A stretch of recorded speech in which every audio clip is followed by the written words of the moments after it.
Welcome student. आज आपण पुढचा पॉइंट बघणार आहोत आणि तो पुढचा पॉइंट कुठला आहे तर तो आहे न्यूरल टिश्यू। हा जो न्यूरल टिश्यू आहे म्हणजे आपण कंट्रोल आणि कोऑर्डिनेशन टॉपिक शिकायला सुरुवात केली आहे आणि त्याच्यामध्ये हा जो न्यूरल टिश्यू आहे तो न्यूरल टिश्यू म्हणजे नर्वस टिश्यू जो आहे त्याच्यामध्ये कुठल्या कुठल्या प्रकारच्या सेल्स आहेत हा आपल्याला आता इथं स्टडी करायचा आहे। So that neural we start with neural tissue. The neural tissue that consists of two types of cell. The first is known as a neuron and second is known as a neuroglia or glial cell. So this tissue is made up of two types of cells. The first is known as a neurons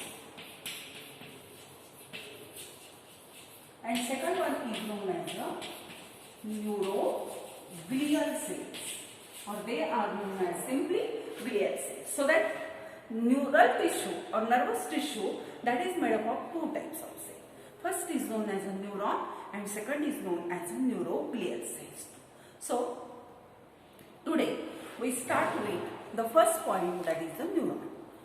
Before that we know the word that is the nerve. So आपल्याला nerve हा शब्द सगळ्यांना माहिती आहे. So what is nerve? Nerve means it is a bundle of axon. So this is the neuron and this is the axon. So bundle of axon is known as a nerve. Nerve means bundle of axon. And that nerve word is used for the bundle of axon when that bundle of axon is present outside the central nervous system.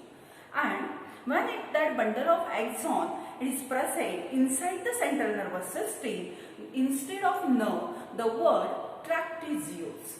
लक्षात येते का पहा? Nerve बद्दल आपण आता बोलतोय। Nerve म्हणजे मी तुम्हाला काय सांगितलं तर नर्व म्हणजे बंडल ऑफ एक्सॉन। हा बंडल ऑफ एक्सॉन जो आहे त्याला आपण नर्व असं म्हणतो आणि नर्व हा शब्द केव्हा वापरला जातो बंडल ऑफ एक्सॉनला? ज्या वेळेला तो बंडल ऑफ एक्सॉन हा सेंट्रल नर्वस सिस्टीमच्या बाहेर आहे म्हणजे तो ब्रेन मध्ये नाहीये, तो स्पायनल कॉर्ड मध्ये नाहीये, त्याच्या बाहेर असेल तर त्याला नर्व म्हणा।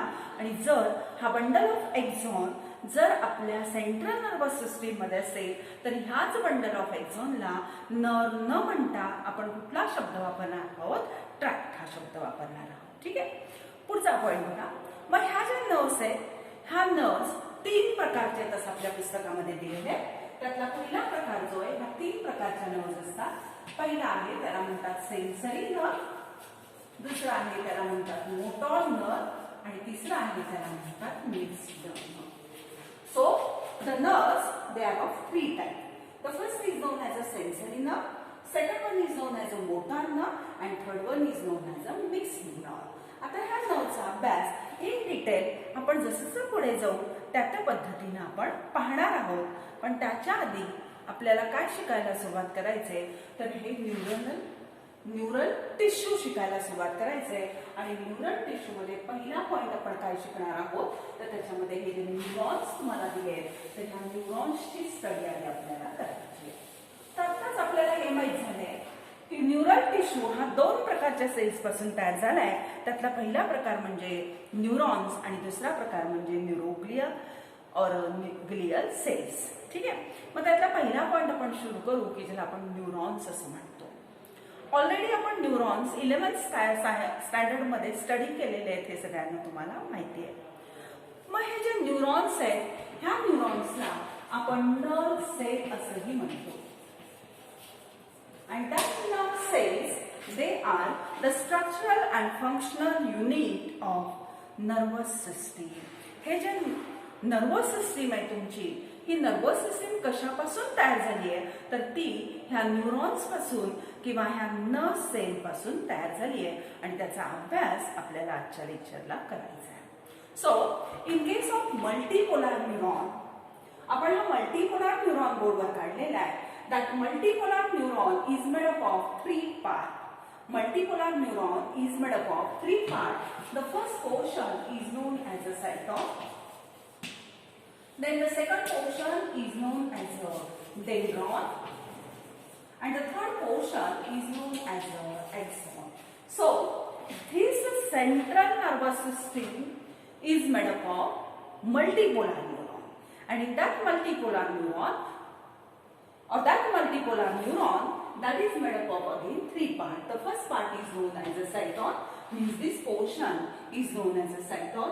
Then these branches, they are known as a dendron, and the single branch is known as a axon. Clear? Now we start study one by one. So the first point is a cyton.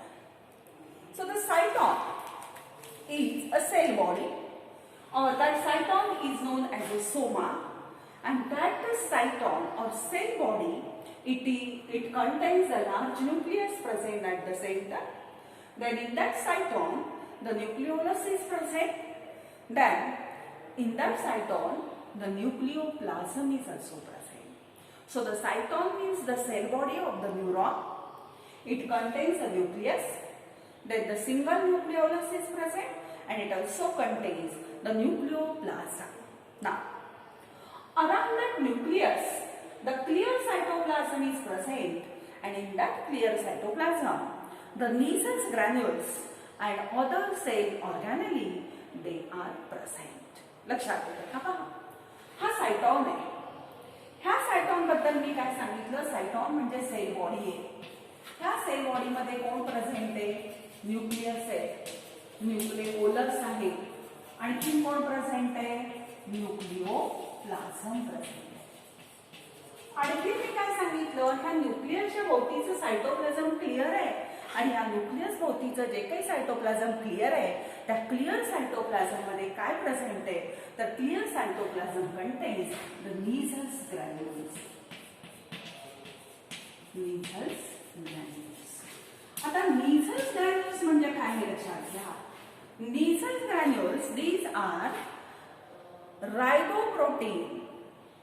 These are riboprotein components, and they play important role in the formation of number of enzymes which are required for the formation of neurotransmitter.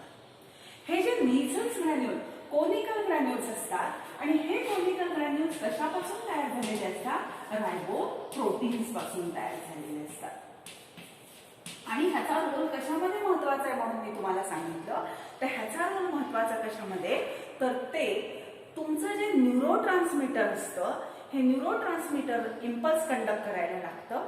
ह्या न्यूरोट्रान्समीटरसाठी जी काही enzymes आपल्याला लागतात, ते enzyme तयार करायचं काम कोण करतं, तर हा Neissel's ग्रॅन्युल करतो, जो की त्या सोमामध्ये प्रेझेंट असतो.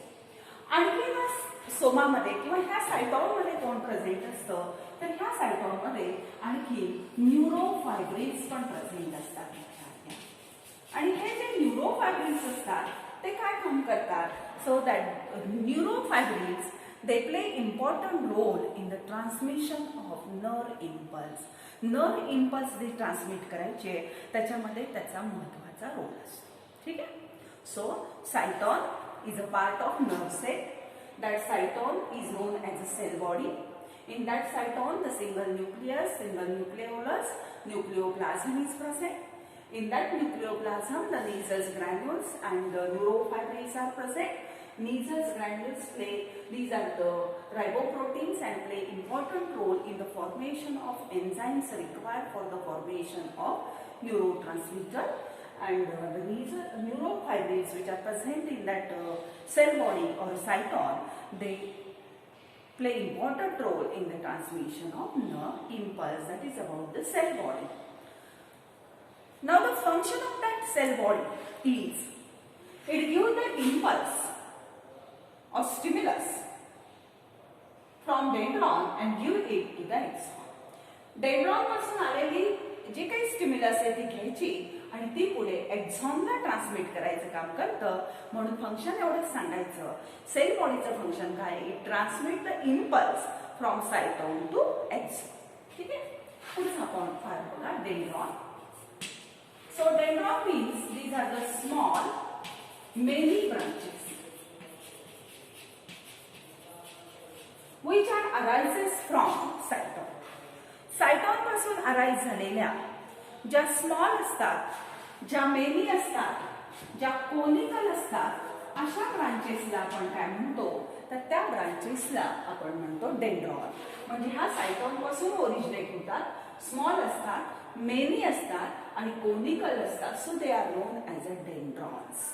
नाव that the dendrons, they are highly branch again into the dendrites. Means that dendrons give the fine branches, and that fine branches that are known as dendrites. पहा, डेंड्रॉन म्हणजे सायटॉन पासून निघालेला small many conical branches आणि पुन्हा ह्या fine branches तयार करतात आणि त्या फाईन ब्रांचेसला आम्ही काय म्हणतो तर त्या फाईन ब्रांचेसला आम्ही डेंड्राइट्स असं म्हणतो. ठीक आहे ना. That contains the neurofibrils and also the Nissl granules at its base. These dendron, they contains the neurofibrils and the Nizel's granule at its base. त्या डेंड्रॉन मध्ये त्याच्या बेसला न्यूरोफायब्रिल्स पण प्रेझेंट असतात आणि नीझल्स ग्रॅन्युल्स सुद्धा त्याच्यामध्ये प्रेझेंट असतात. That is about the dendron. Now the function of dendron is it transmit the impulse from dendron transmit the impulse और it gives the impulse to the सायटॉन.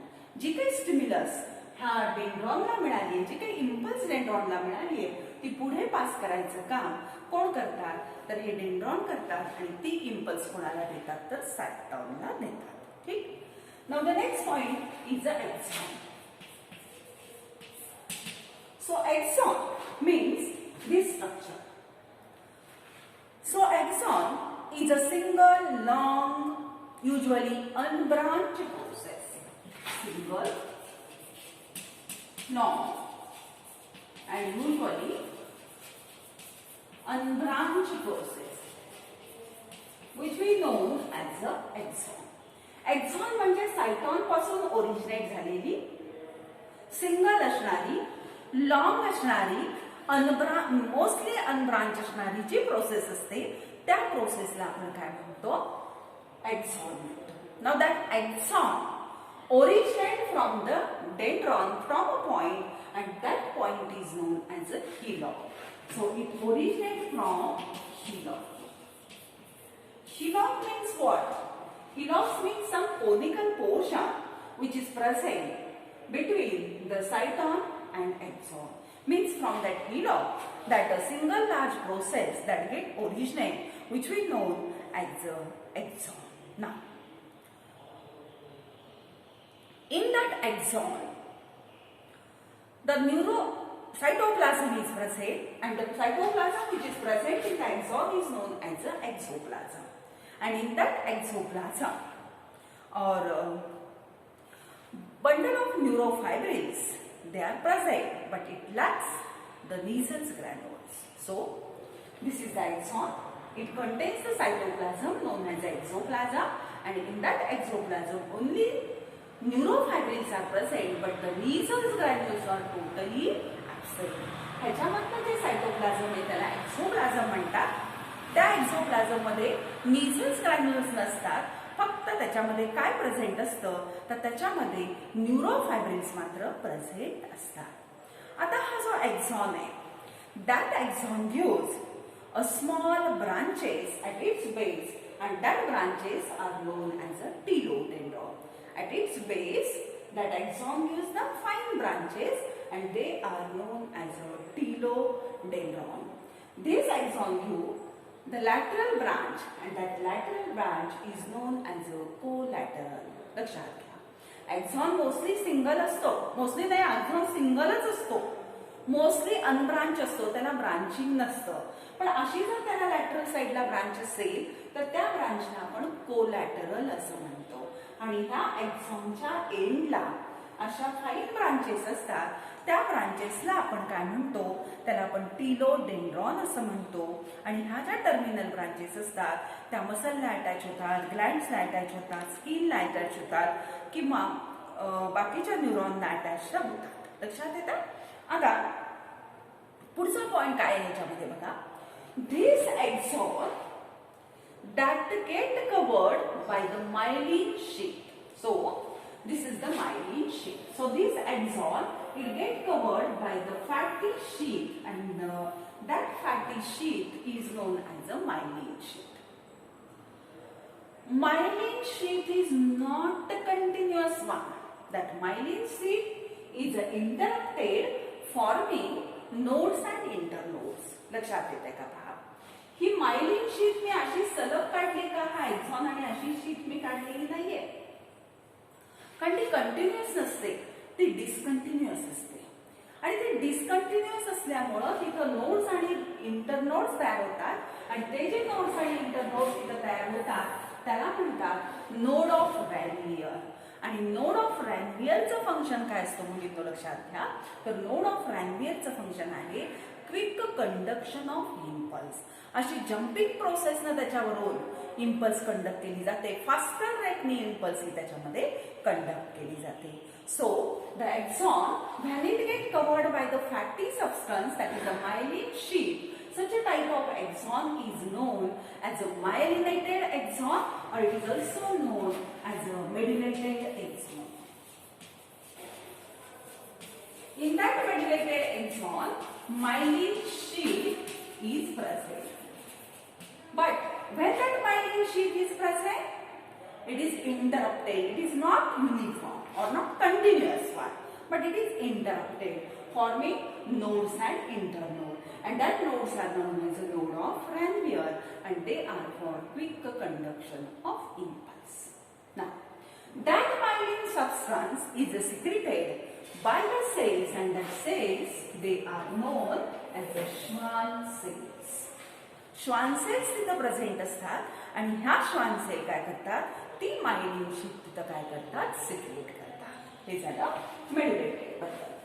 काही न्यूरॉन्स असे असतात की ज्यांच्यामध्ये ही मायलिन शीट नसते, त्याला काय म्हणतात, नॉन मेडिएटेड एक्झॉन म्हणतात किंवा न्यूरॉन म्हणतात. आता नॉन मेडिएटेड मध्ये काय असतं, in that case the myelin sheet that is the axle. त्यांच्यामध्ये मायलिन शीट असू शकत नाही, एक्झॉनच्या भोवती फक्त श्वान सेल असतात, आणि त्या Schwann cell myelin sheet secret करत नाही.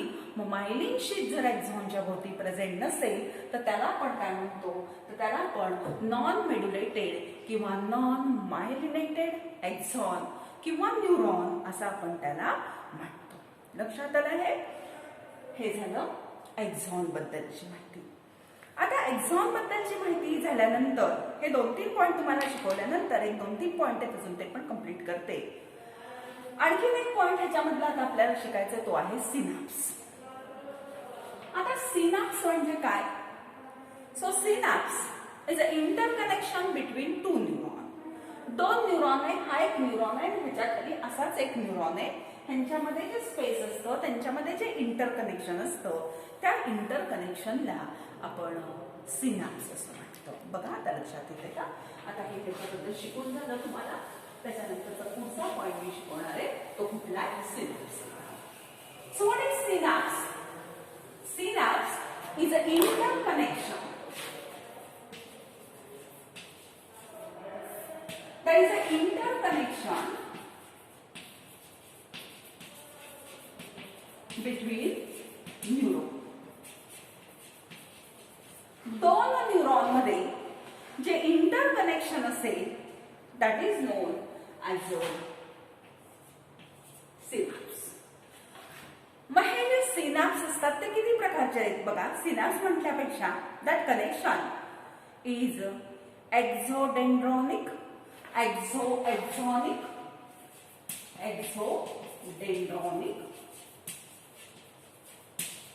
then exonic. एक झालं, एक दुसरं झालं. आता तिसरा कुठला आहे पहा. तिसरा पॉइंट आहे एक्झोसोमॅटिक आणि डेंड्रोडेंड्रॉनिक. एक्झोसोमॅटिक आणि चौथा डेंड्रोडेंड्रॉनिक. पहा लक्षात येईल का. दोन न्यूरॉन आहेत असे असतात. हा एक झाला असा, इथाच्या खाली हा दुसरा, मग हे झाले सिनॅप्स. आता पहिला पॉइंट काय म्हणतोय, एक्झोडेंड्रॉनिक. पहिल्याचा एक्झॉन दुसऱ्याच्या डेंड्रॉन बरोबर कनेक्शन मध्ये असेल त्याला म्हणायचं एक्झोडेंड्रॉनिक. एक्झोएक्झॉनिक म्हणजे काय असेल? पहिल्याचा एक्झॉन आणि दुसऱ्याचा पण इथं काय यायला पाहिजे, मग एक्झॉनच येणार आहे बघा असा. पहिल्याचा एक्झॉन दुसऱ्याच्या एक्झॉनच्या कॉन्टॅक्ट मध्ये म्हणजे एक्झोएक्झॉनिक. एक्झोसोमॅटिक म्हणजे काय? पहिल्याचा एक्झॉन दुसऱ्याच्या सोमॅटिक बरोबर, म्हणजे हा जर घेतला तर ह्याचा हा डेंड्रॉन आणि हा एक्झॉन सोमॅटिक म्हणजे सेल बॉडीच्या कॉन्टॅक्ट मध्ये येतो, त्याला म्हणायचं एक्झोसोमॅटिक. आणि डेंड्रोडेंड्रॉनिक म्हणजे काय? पहिल्याचा डेंड्रॉन दुसऱ्याच्या डेंड्रॉनच्याच कॉन्टॅक्ट मध्ये येणं, ही जी गोष्ट आहे अशा पद्धतीची ह्याला म्हटलं जातं डेंड्रोडेंड्रॉनिक. सिनॅप्स म्हणजे इंटरकनेक्शन बिटवीन टू न्यूरॉन, मग ते एक्झोडेंड्रॉनिक असू शकतो. पहिल्याचा एक्झॉन दुसऱ्याच्या डेंड्रॉनच्या कॉन्टॅक्ट मध्ये असणं. एक्झोएक्झॉनिक पहिल्याचा एक्झॉन आणि दुसऱ्याचा एक्झॉन सोबत असणं. एक्झोसोमॅटिक पहिल्याचा एक्झॉन आणि दुसऱ्याच्या सेल बॉडी एकत्र येणं. आणि चौथा प्रकार डेंड्रोडेंड्रॉनिक म्हणजे पहिल्याचा dendron comes in contact with the dendron of another neuron. लक्षात आलं? तर हा एक पॉईंट तुमच्या पुस्तकामध्ये दिलेला होता, तो एक तुम्हाला मी त्याच्यामध्ये सांगितला. आणि पुढचा एक छोटासा पॉइंट आहे तो असा आहे की जर आपण नर्व बद्दल आत्ताच बोललो की नर्व म्हणजे काय, तर ग्रुप ऑफ एक्झॉनला तुम्ही आत्ताच नर्व असं म्हणालात. मग ज्यावेळेला हा बंडल ऑफ एक्झॉन असतो त्या बंडल ऑफ एक्झॉनला तुम्ही नर्व म्हणता. मग ही जे नर्व असते, समजा हा मी बंडल ऑफ एक्झॉन इथं काढलाय, लक्षात घ्या तुमच्या इथे का बघा लक्षात. समजा बंडल ऑफ एक्झॉन काढला, हा एक एक्झॉन आहे, हा एक एक्झॉन आहे, हा एक आहे, हा एक आहे. आणि ह्यांचा हा जो बंडल आहे, ह्या डार्क पेनने मी तो बंडल दाखवला तुम्हाला. हा एक बंडल झाला एक्झॉनचा म्हणजे नर्व झाली. आणि that get covered by the neurilemma in non medullated nerve fibre. Non medullated nerve fibre वरती तो न्यूरिलेमा त्याच्यामध्ये प्रेझेंट असतो. आणि मेड्युलेटेड नर्व फायबर बद्दल जर बोलायला लागला तर मायलिन शीथ असते. आणि मायलिन शीथच्या बाहेरच्या बाजूला कोण असतो, तर तो न्यूरिलेमा त्याच्यामध्ये प्रेझेंट असतो. ठीक आहे. आता ह्याच्यानंतर आणखीन एक छोटासा पॉईंट त्याच्यामध्ये तुम्हाला शिकवायचा माझा राहिला, तो असा आहे पहा. समजा हा जर नर्व बंडल तुम्ही घेतला किंवा हा एक्झॉनचा बंडल आहे असं आपण म्हणू. ह्या एक्झॉनच्या बंडलला आपण काय म्हणतो, तर ह्या एक्झॉनच्या बंडलला आपण नर्व फ्युनिक्यूल म्हणतो. बरोबर आहे. एक सिंगल असेल तर फ्युनिक्यूल म्हटलं जातं. आणि ह्या फ्युनिक्यूल भोवती हे एक्झॉन आहे, ह्याच्या भोवती ह्याला आपण नर्व फ्युनिक्यूल म्हणू. आणि ह्याच्या भोवती हा जो कनेक्टिव्ह टिश्यूची शीथ असेल त्या कनेक्टिव्ह टिश्यूला काय म्हटलं जातं, एंडोन्यूरियम म्हणायचं. मग असे अनेक फ्युनिक्युला तुम्ही एकत्र आणले. समजा हा एक आणला, आता दुसऱ्या पेनने काढते म्हणजे लक्षात येईल. हा दुसरा मी एकत्र आणला, बरोबर आहे की नाही. त्याच्यानंतर हा तिसरा आपण समजा एकत्र आणला. तर असे काय झाले, हे एक फ्युनिक्यूलच्या ऐवजी किती फ्युनिक्युलाय झाले, तिथं 3 फ्युनिक्युलाय झाले. समजा हे 3 फ्युनिक्युलाय ज्या कनेक्टिव्ह टिश्यूने कव्हर केलेले असतात त्या कनेक्टिव्ह टिश्यूला काय म्हटलं जातं, पेरिन्यूरियम. म्हणजे हा जो ह्याच्या भोवती दिसतो त्याला म्हणायचं पेरिन्यूरियम. एका फ्युनिकल भोवती असणारा कनेक्टिव्ह टिश्यूचा लेअर म्हणजे एंडोन्यूरियम. 3-4 कनेक्टिव्ह टिश्यू, 3-4 तुम्ही नर्वचे बंडल घेतले तर ते एका कनेक्टिव्ह टिश्यूने कव्हर केले की त्याला म्हणायचं पेरिन्यूरियम. आणि असे असंख्य जर तुम्ही गोळा केले आणि ह्या असंख्य भोवती बाहेरच्या बाजूला जो कनेक्टिव्ह टिश्यू असतो त्या कनेक्टिव्ह टिश्यूला म्हणायचं इपिन्यूरियम. एक बंडल आहे एक्झॉनचा, 5-7 एक्झॉन आहे आणि त्याच्या भोवती कनेक्टिव्ह टिश्यूचा लेअर आहे, त्याला म्हणायचं एंडोन्यूरियम. असे 1, 2, 3, 4 मी घेतले, त्याला कनेक्टिव्ह टिश्यूनी बांधणं म्हणजे तो झाला पेरिन्यूरियम. आणि असे असंख्य मी बंडल घेतले आणि ते कनेक्टिव्ह टिश्यूनी जर मी बांधले तर त्याला म्हटलं जातं इपिन्यूरियम. कळलं? That is about the neuron. Already he study आपण सगळी 11 सायन्समध्ये केलेली आहे, तरी सुद्धा आज तुम्हाला त्याची रिव्हिजन म्हणून मी हा व्हिडिओ टाकते किंवा हे लेक्चर तुम्ही बघा.